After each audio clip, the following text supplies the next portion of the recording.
Assalamu алейкум, YouTube көрүүчүлөр, достор. Сатууга жакшы бир кара баярат чыгат экен.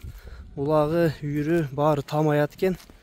Азыр аттын ээзине маалыматты алып берейин, андан кийин атты дагы көрсөтүп берейин.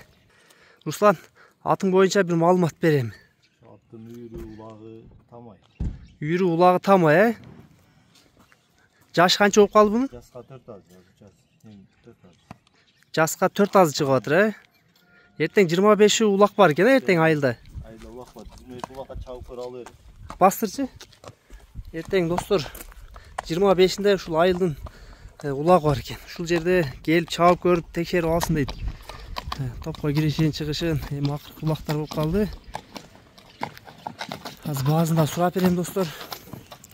Үйүргө дагы ата алам дегендер болсо, атты да көргүлө. Үйүрү дагы үйүрдө жүргөн, үйүрү дагы тамай кыргызчылык экен достор. Сыны башын өзүңөр мына сындап, баалап аласыңар. Эзи улагына, үйүрүнө, ден соолугуна буйруза дейт. Жакшы дейт. Ал жактарын өзүбүз чалып жүргөн ат деп ушундай маалыматты айтып атат достор. Атты мына жакшылап көргүлө. Ой, имер.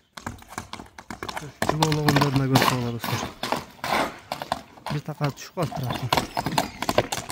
Эртең достор, эртең 25-и келип көрө бергиле. Айгыр издегендер да болсо, азыр баазында сурап берейин. Баазы да өтө кымбат эмес, улак сезон бүтүп калды.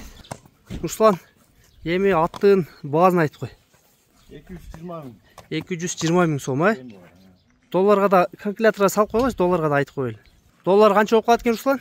Долларга 2600. 2600 доллар болуп калат экен достор. Мына ушул бүгүнкү сатуудагы ат ушул болду достор.